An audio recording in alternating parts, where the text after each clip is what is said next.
है। तो बहुत सारे दिनों के बाद एक बार फिर से आज का हमारा टॉपिक है मेजर्स ऑफ डिस्पर्जन या मेजर ऑफ वेरिएशन। क्लास शुरू करने से पहले मैं आपको बता दूं, कुछ भी लिखने की जरूरत नहीं है। क्लास के नोट्स आपको डिस्क्रिप्शन बॉक्स से मिल जाएंगे, वहां से आप ले सकते हो। ठीक, तो शुरू करते हैं हमारा आज का topic, that is measures of dispersion. अब स्टैटिस्टिक्स वाले चैप्टर में ना हमने बहुत सारे टॉपिक किए हुए, दैट इज बायोस्टैटिस्टिक्स पढ़ा था हमने, डेटा या वेरिएबल्स पढ़ा था, इसमें हमने डिपेंडेंट वेरिएबल इंडिपेंडेंट वेरिएबल्स पढ़े थे। उसके बाद हमने प्रेजेंटेशन ऑफ स्टैटिस्टिकल डेटा पढ़ा था, इसके अंदर हमने pictogram, pie chart, bar chart, ये हिस्टोग्राम, ये सब देखे थे। फिर हमने मेजर ऑफ सेंट्रल टेंडेंसी देखा था, इसके अंदर हमने मीन, मीडियन, मोड देखा था। ठीक, तो ये सारे टॉपिक्स के वीडियोस आप चैनल की प्लेलिस्ट खोलोगे तो प्लेलिस्ट में आप स्टैटिस्टिक्स वाली प्लेलिस्ट खोलोगे तो आपको ये सारे टॉपिक्स के वीडियोस मिल जाएंगे। ठीक, तो शुरू करते हैं हमारा आज का topic, that is measures of dispersion. अब यार मेजर ऑफ डिस्पर्जन या मेजर ऑफ वेरिएशन होता क्या है? देखो, अगर हमको डिस्पर्जन या वेरिएशन को मेजर करना है तो उसके लिए बहुत अलग अलग मेजर्स होती हैं। ये 6 तो मुख्यतः होती हैं, उनको यूज करते हैं। पर पहले समझना पड़ेगा कि यार ये वेरिएशन या डिस्पर्जन है क्या। याद है हमने मेजर ऑफ सेंट्रल टेंडेंसी में मीन, मीडियन और मोड पढ़ा था, है ना? तो मीन क्या होता था? मीन वैल्यू होती थी, मान लो कोई एग्जाम लिया हमने तो किसी के सबसे ज्यादा नंबर आए 95, किसी के सबसे ज्यादा कम आए, सबसे कम आए 5, उसके बीच में बहुत सारे नंबर थे, 10 था, 15 था, 55, ऐसा। तो फिर हम सबकी मीन वैल्यू निकालते थे, वो मीन निकलता था, है ना? मतलब मिडिल मोस्ट वैल्यू, जैसे कि मीडियन था मिडिल मोस्ट वैल्यू, मोड था मोस्ट कॉमन वैल्यू। तो ना वेरिएशन या डिस्पर्शन पता क्या होता है? फॉर एग्जाम्पल हमको यहाँ से यहाँ तक रेंज है, तो ये हमको बीच की वैल्यू है, या मीन हमको जो एक ऑन एन एवरेज जो मिला मीन, वो यहाँ पे है। तो डिस्पर्शन या वेरिएशन का मतलब होता है कितना ज्यादा की तरफ जाएगा और कितना कम की तरफ आपके जो डेटा है वो गया है। यानी कि कितना डिस्पर्जन का मतलब क्या हुआ, कितना फैलाव आपको आपके डेटा में देखने को मिला है, या कितना उतार चढ़ाव, ये यहाँ पे कम यहाँ पे ज्यादा की तरफ गया, यहाँ पे कम की तरफ गया, तो कितना उतार चढ़ाव आपको या कितना वेरिएशन आपको आपके डेटा की वैल्यू में देखने को मिला है, दैट इज योर डिस्पर्जन या वेरिएशन। अब इसको नापने के लिए हमारे पास मुख्यतः 6 चीजें हैं। कौन कौन सी हैं?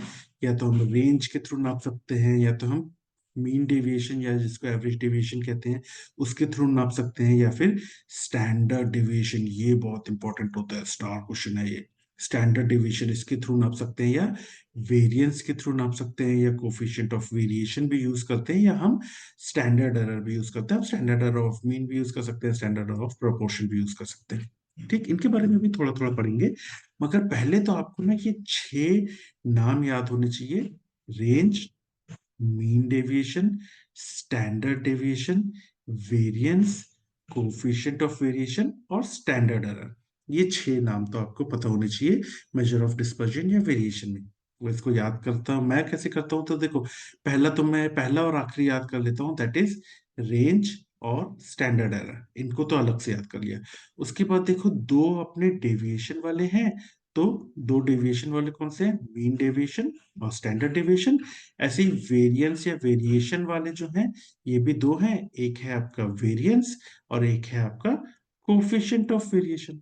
तो ऐसे याद कर सकते हो, पहला याद कर लिया रेंज और आखिरी याद कर लिया स्टैंडर्ड एरर।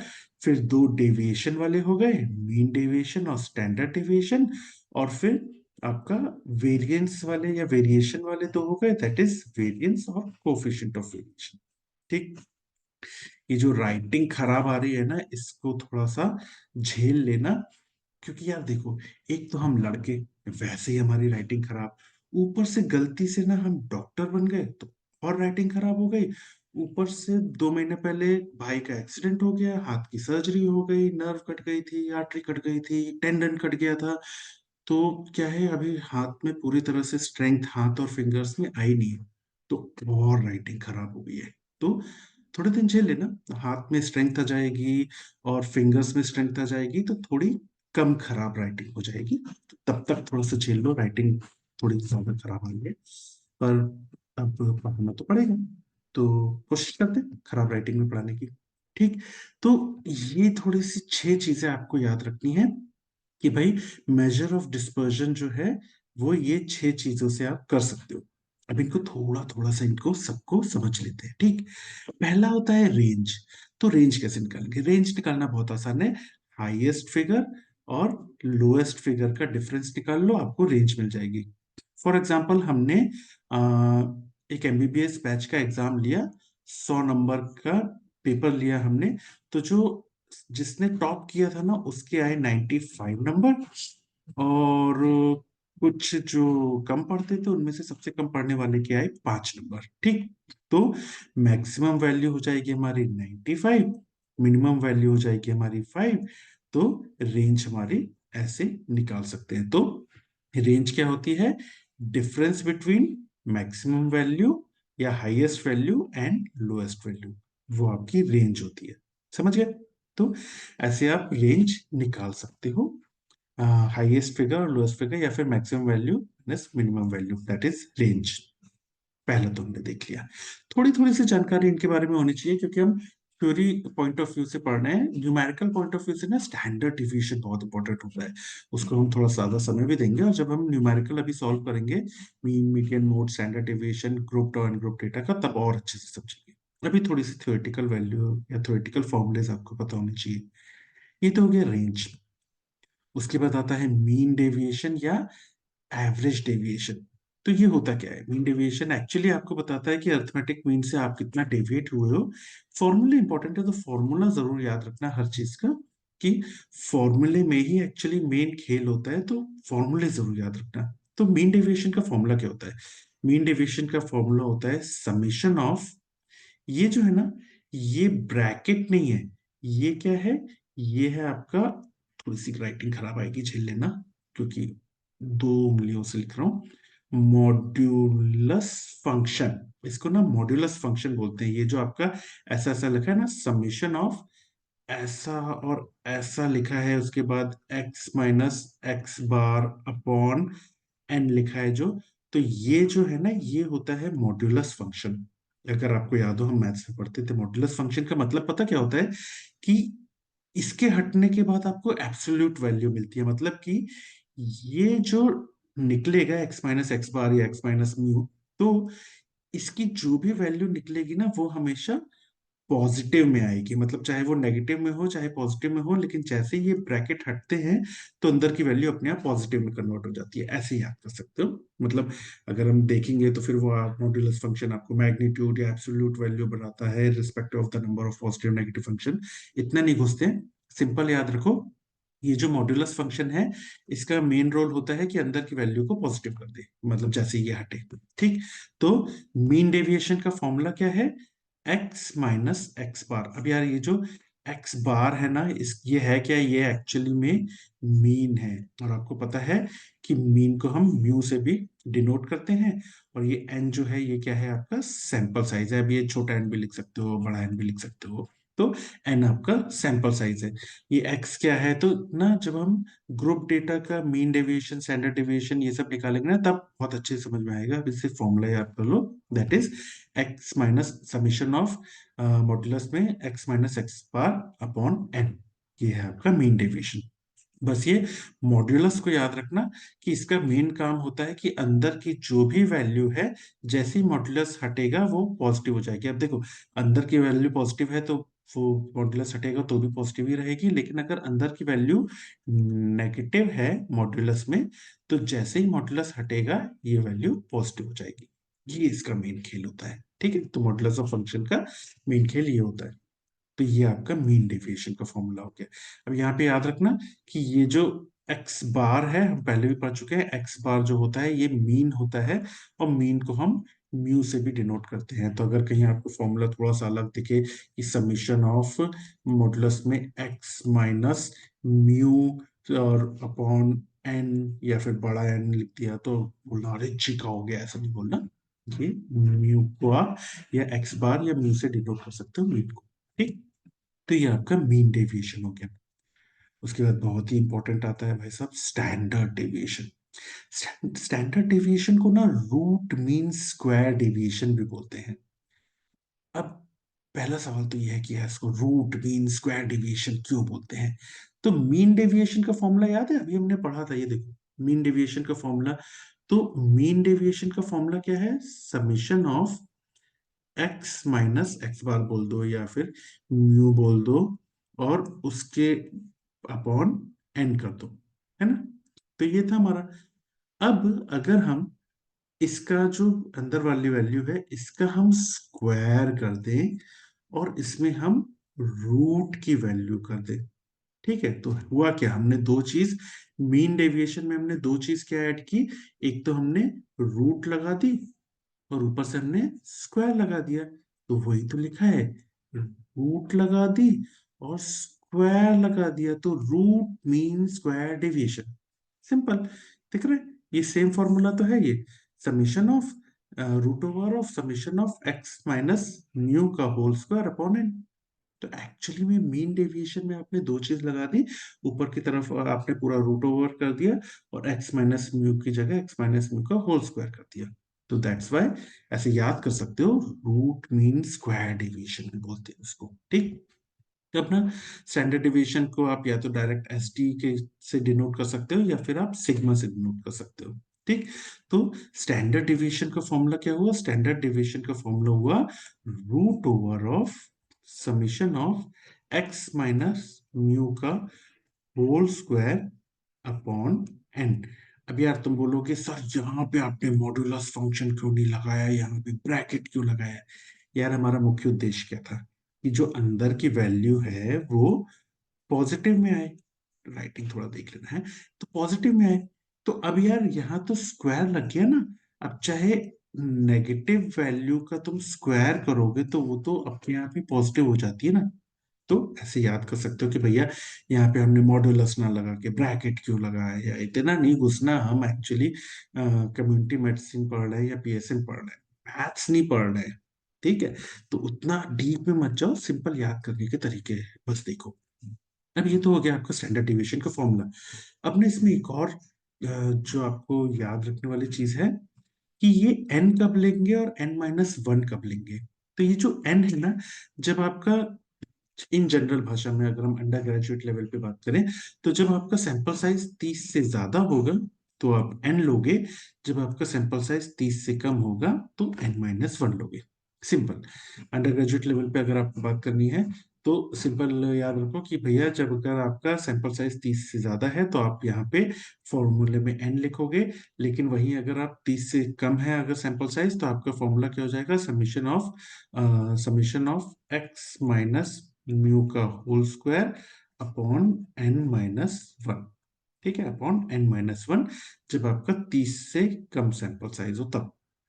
ठीक है, ये हो गया। अब ना थोड़ी सी इसके बारे में जानकारी देख लेते हैं कि भैया जो स्टैंडर्ड डेविएशन है वो है क्या। तो वही है भैया, जो मीन वैल्यू है उससे कितना डेविएट हुए उसको मेजर करके बताता है। अब ना ये जो स्टैंडर्ड डिवीजन होती है ना, ये मोस्ट कॉमन मेथड होती है डिस्पर्जन की।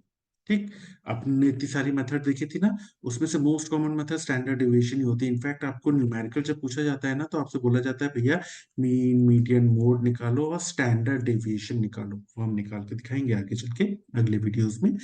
लेकिन जो मुख्यतः निकालने को बोला जाता है ना, वो जो छह चीजें देखी थी हमने यहाँ पे, तो उनमें से ज्यादातर चांसेस हैं कि आपको स्टैंडर्ड डेविएशन निकालने को बोला जाता है। वेरिएंस भी बोल देते हैं, एक्चुअली बहुत ईजी है वेरिएंस तो स्टैंडर्ड डेविएशन सबसे कॉमन है और मोस्ट इंपॉर्टेंट है, इसलिए मोस्ट कॉमन मेथड जो यूज करते हैं हम डिस्पर्जन या वेरिएशन निकालने के लिए वो होता है स्टैंडर्ड डेविएशन। ये ना रेंज से बेहतर होता है, हमने रेंज पढ़ा था ना ये। तो अगर आपको कोई वो एमसीक्यू आए कि भाई स्टैंडर्ड डेविएशन और रेंज दोनों ऑप्शन में दिया हो और आपसे बोला जाए कि बेटर मेथड क्या है डिस्पर्जन निकालने की, तो आप रेंज नहीं, आप बोलोगे स्टैंडर्ड डेविएशन ज्यादा बेहतर होता है रेंज के। अब ना स्टैंडर्ड डेविएशन बेहतर होता है रेंज के और मोस्ट कॉमन मेथड क्यों होती है एक्चुअली, क्योंकि ना ये नॉर्मल डिस्ट्रीब्यूशन और स्क्यूड डिस्ट्रीब्यूशन दोनों में आप इसका इस्तेमाल कर सकते हो।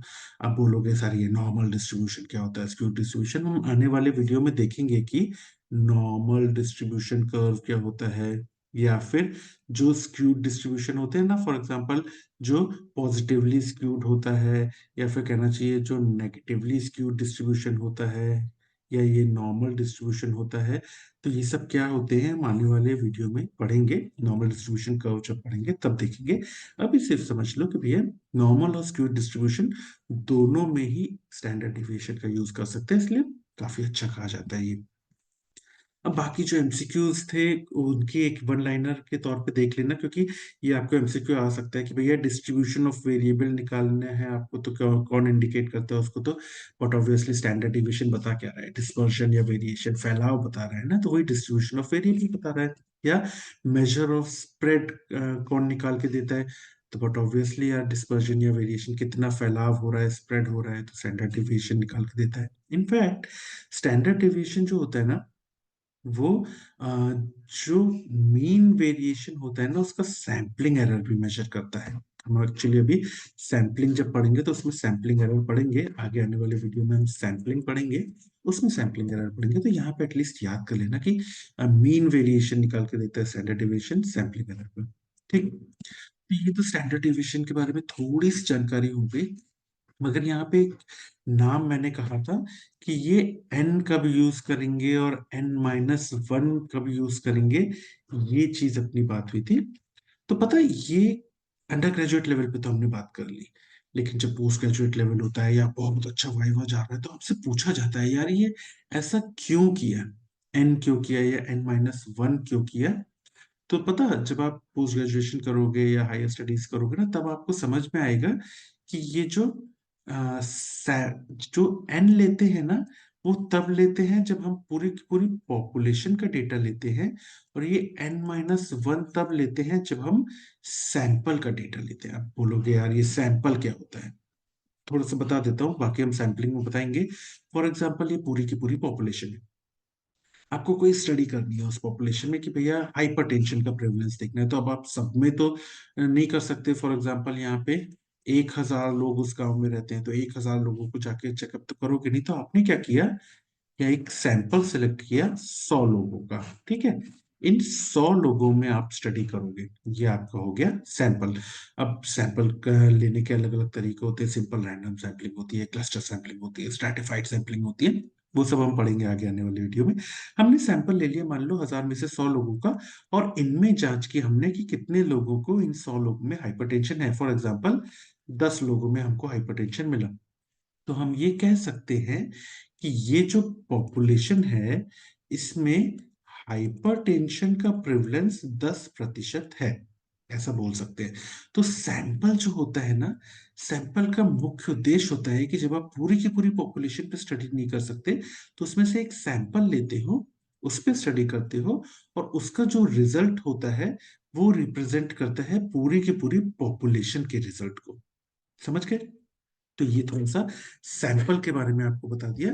अब ना बेसल्स करेक्शन जो मैं बोल रहा था, बेसल्स करेक्शन का मुख्य उद्देश्य क्या है पहले तो बता दूं। ये हमने n-1 जो करते हैं उसको कहते हैं बेसल्स करेक्शन।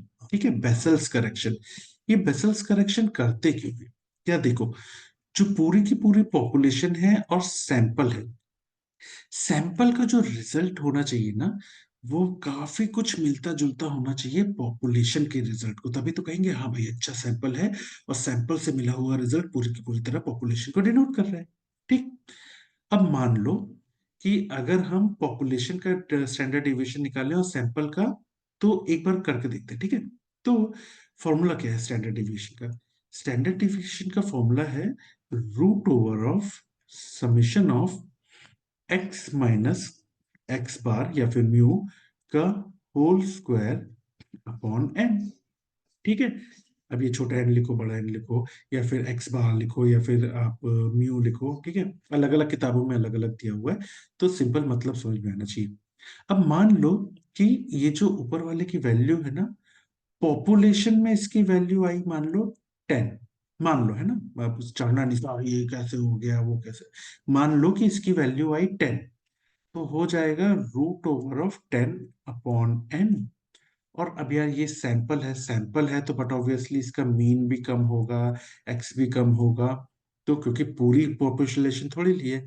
तो मान लो इसकी वैल्यू आई हमारी 6 न्यूमरेटर की, तो 6/n हो जाएगा। ठीक है, इतना समझ में आ गया। अब अगर हम एज्यूम कर ले, मान लेते हैं कि जो हमारा सैंपल साइज था ये था 3, है ना, तो यहाँ पे वैल्यू क्या हो जाएगी, √10/3, यानी कि √3.33। जबकि अगर हम यहाँ पे n की वैल्यू 3 ही ले, मान लो n-1 नहीं लिया, तो क्या हो जाएगी, √3/6/3 डिवाइड किया √2, है ना। तो एक्चुअली वैल्यू पता क्या आ रही है, यहाँ पे आपका स्टैंडर्ड डेविएशन आएगा 1.8, जबकि यहाँ पे आपका स्टैंडर्ड डेविएशन आएगा 1.4। कितनी बदल गई, है ना। लेकिन लेकिन लेकिन लेकिन अगर हम यहाँ पे n-1 करते, तो यहाँ पे क्या हो जाता, 3-1 हो जाता। तो क्या हो जाता, तो आपका हो जाता यहाँ पे 6 डिवाइडेड बाय 3-1, 2 हो जाता। तो यानी कि आपकी वैल्यू आती √3।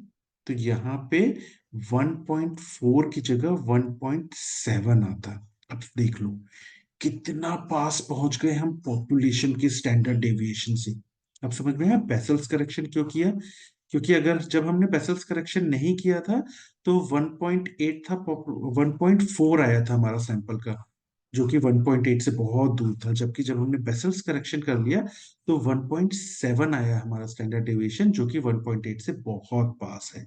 तो यही तो हमारा सैंपल का मुख्य उद्देश्य होता है सैंपलिंग का, कि पॉपुलेशन से काफी मिलता जुलता रिजल्ट हमको सैंपल में मिलना चाहिए। इसीलिए हम बेसल्स करेक्शन करते हैं, समझ गए। तो ये छोटा सा एग्जांपल था जिससे आप समझ सकते हो कि भैया बेसल्स करेक्शन करते क्यों हैं। ठीक। अंडर ग्रेजुएट लेवल पे तो आप सिंपल इतना सा याद कर सकते हो, लेकिन अगर बहुत अच्छा वाइवा जा रहा है आपका, आप पूछ लिया n-1 क्यों करते हैं, तो आप पॉपुलेशन और सैंपल का बता के फिर बता सकते हो भाई बेसल्स करेक्शन करते हैं और क्यों करते हैं, ऐसे समझा सकते हो। ठीक।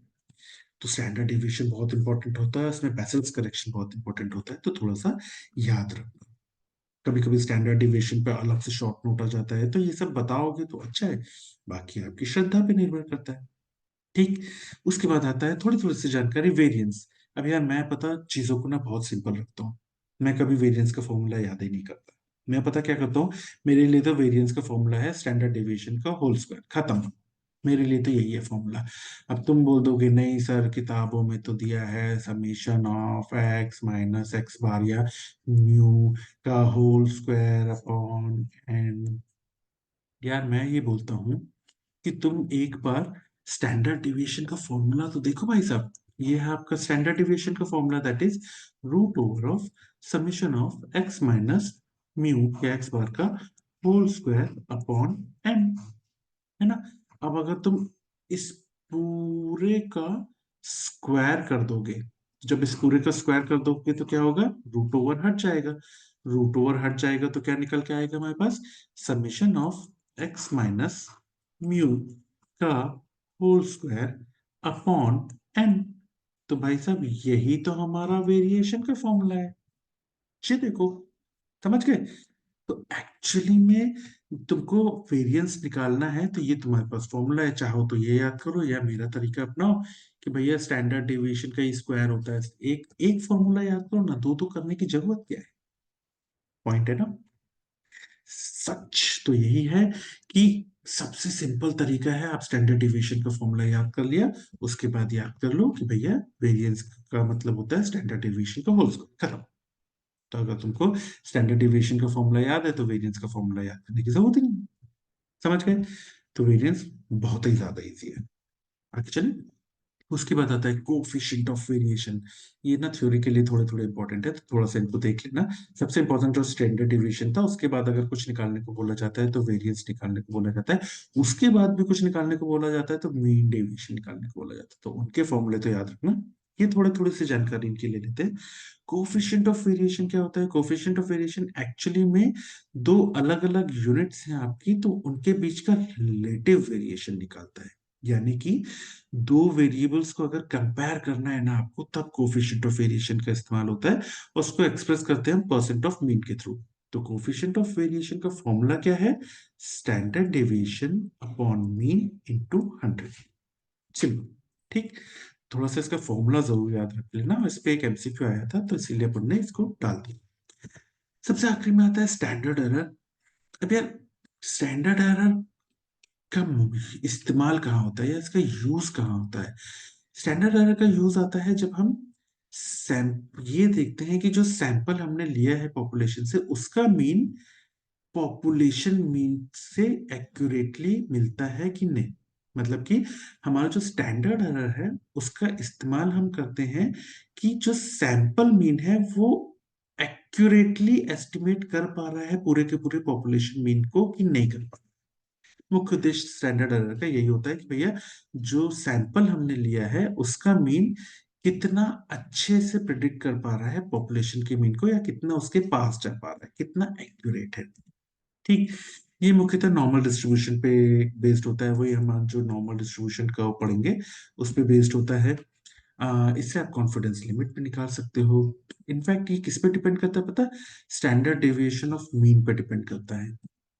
ये सब जो लिखा है ये अपन फॉर्मूले देख लोगे ना तो याद हो जाएगा। देखो, दो है हमारे पास, स्टैंडर्ड एरर ऑफ मीन है, स्टैंडर्ड एरर ऑफ प्रोपोर्शन है।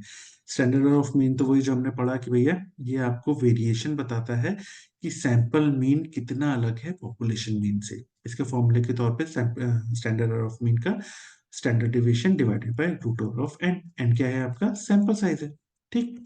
ऐसे ही स्टैंडर्ड एरर ऑफ प्रोपोर्शन जो होता है ना, वो कब यूज करते हैं आप? जब आपके पास मल्टीपल मीन्स हो, पी वैल्यू, कॉन्फिडेंस इंटरवल, इन सब के लिए आप स्टैंडर्ड एरर ऑफ प्रोपोर्शन का इस्तेमाल करते हो। उसका फॉर्मूला क्या है? Root over of P Q upon N. अब यहाँ पे पी क्या है? पी है प्रिवलेंस। जिस भी चीज या बीमारी के लिए आप स्टैंडर्ड एरर ऑफ प्रोपोर्शन निकाल रहे हो उसका प्रिवलेंस। क्यू क्या है आपका? 100 माइनस प्रिवलेंस। और एन क्या है आपका? Sample size. तो इस तरह से आप स्टैंडर्ड एरर में इतनी चीजें तो एटलीस्ट दे सकते हो। मैं बोलूंगा एटलीस्ट इनके फॉर्मूले तो याद रखना। ठीक।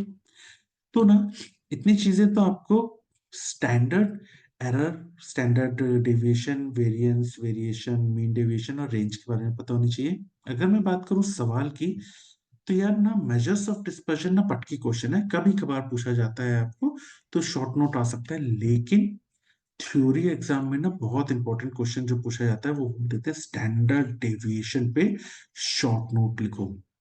तो ये आपको बनना चाहिए। स्टैंडर्ड डेविएशन कभी कभी पूछ लिया जाता है। तो थ्योरी में पटकी क्वेश्चन में मेजर ऑफ डिस्पर्जन या वेरिएशन पूछ सकते हैं, या वो पूछ सकते हैं वेरी शॉर्ट नोट पे आपसे पूछ सकते हैं इन्यूमरेट करो मेजर्स ऑफ डिस्पर्जन या वेरिएशन। तो आपको ये 6 चीज को तो इन्यूमरेट करते आना चाहिए। अगर मैं बात करूं वाइवा की, तो वाइवा में आपसे पूछ लिया जाता है डिस्पर्जन को आप कैसे कैसे नाप सकते हो। तो ये 6 के नाम तो एटलीस्ट आपको वाइवा में बोलते आने चाहिए। वाइवा में ना आपसे पूछ लिया जाता है रेंज कैसे निकालते हैं वो बता दो। तो वही हाईएस्ट माइनस लोएस्ट कर सकते हो या मैक्सिमम माइनस मिनिमम कर सकते हो। फॉर्मूलेज आपसे पूछ लेते हैं वाइवा में कई बार, तो ये फॉर्मूलेज पता होना चाहिए। स्टैंडर्ड डेविएशन पे फॉर्मूला आपको वाइवा जरूर जाता है, तो आपसे फॉर्मूला वाइवा में पूछ लिया जाता है। ये पूछ लिया जाता है कि एन कब करेंगे और एन माइनस वन कब करेंगे। बहुत ही अच्छा वाइवा अगर जा रहा है ना आपका, तब आपसे बेसल्स करेक्शन पूछ सकते हैं। बहुत ही अच्छा वाइवा, वरना उतना ज्यादा तो जाता नहीं है। ठीक। तो वाइवा के लिए इंपॉर्टेंट है। वेरिएंस कभी कभी पूछ सकते हैं आपसे वाइवा में, तो पूरे फॉर्मूले की जगह वो जानना चाहते हैं आपको ये पता है कि नहीं कि ये स्टैंडर्ड डेविएशन का स्क्वायर होता है, तो ये पता होना चाहिए। कोफिशिएंट ऑफ वेरिएशन में वाइवा में पूछ सकते हैं किस लिए इस्तेमाल करते हैं, तो रिलेटिव वेरिएशन निकालने के लिए ये पूछा जा सकता है। और स्टैंडर्ड एरर में आपसे पूछा जा सकता है कि किन किन चीजों पर निर्भर करता है, तो आपको फॉर्मूलेज अगर पता है तो आप बता सकते हो। ठीक। ये तो हो गया वाइवा। अगर मैं बात करूं एमसीक्यूज की, तो जितने भी अंडरलाइन पार्ट मिलेंगे हमारे नोट्स और स्लाइड्स में, वो सभी एग्जाम से पूछे गए एमसीक्यूज हैं। तो एक एमसीक्यू तो मेरे को ये मिला था कि भैया आप मेजर ऑफ डिस्पर्जन होता क्या है, क्या निकालते हैं। तो वेरिएशन, वेरिएबिलिटी, डिस्पर्जन को मेजर करने के लिए यूज करते हैं और कैसे निकालते हैं। तो ये 6 नाम एटलीस्ट आपको एमसीक्यूज के लिए पता होने चाहिए। स्टैंडर्ड एरर पे भी एमसीक्यू आ चुका है, तो आपको 2 तरह का होता है, मीन और प्रोपोर्शन, ये भी आपको पता होना चाहिए। रेंज पे एमसीक्यू आ चुका है कि भाई क्या होता है ये। तो डिफरेंस होता है हाईएस्ट और लोएस्ट वैल्यू का या फिगर का। मीन डेविएशन को और क्या बोलते हैं, इस पे भी एमसीक्यू आ चुका है, तो एवरेज डेविएशन बोलते हैं। उसके अलावा स्टैंडर्ड डेविएशन पे आपको बहुत सारे एमसीक्यू आ चुके हैं, जैसे ये आ चुका है कि कब n-1 यूज करेंगे, तो जब सैंपल साइज 30 से कम होगा। उसके अलावा सारी लाइनों पे कि भैया ये मीन वैल्यू का डेविएशन बताता है, मोस्ट कॉमन मेथड होती है, रेंज से बेटर होता है। दोनों नॉर्मल और स्क्यूड डेविएशन में यूज कर सकते हैं। डिस्ट्रीब्यूशन ऑफ वेरिएबल बताता है, स्प्रेड बताता है, सैम्पलिंग एरर का मीन वेरिएशन निकालता है। ये सारे पे एमसीक्यू आ चुका है। तो भाई साहब स्टैंडर्ड डेविएशन तो स्टार क्वेश्चन होता है, ये तो आना ही चाहिए।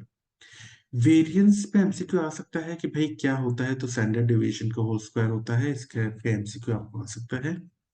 कोफिशिएंट ऑफ वेरिएशन पे आपको एमसीक्यू आया हुआ है कि किस लिए यूज करते हैं, तो रिलेटिव वेरिएशन, दो अलग अलग यूनिट्स का निकालने के लिए इस पे एमसीक्यू आ चुका है। स्टैंडर्ड एरर पे ना एमसीक्यू बहुत आए हुए हैं, तो कि भैया सैंपल मीन का एक्यूरेटली एस्टिमेट कर सके पॉपुलेशन मीन का, इसके लिए नॉर्मल डिस्ट्रीब्यूशन में यूज करते हैं। कॉन्फिडेंस लिमिट एस्टिमेट कर सकता है, ये किस पे डिपेंड करता है, तो स्टैंडर्ड डिविएशन पे डिपेंड करता है। स्टैंडर्ड एरर ऑफ मीन पे एमसीक्यू आ चुका है, तो ये वेरिएशन बताता है कि भाई सैंपल मीन कितना वेरिएशन है पॉपुलेशन मीन से, ये बताता है। तो ये सारे एमसीक्यूज आ चुके हैं, तो ये एमसीक्यूज याद रखना। ठीक, तो इतनी चीजें हैं जो आपको मेजर ऑफ डिस्पर्जन या मेजर ऑफ वेरिएशन के तहत और उसके तहत स्टैंडर्ड डेविएशन, मीन डेविएशन और वेरिएंस के तहत पता ही होनी चाहिए। Thank you.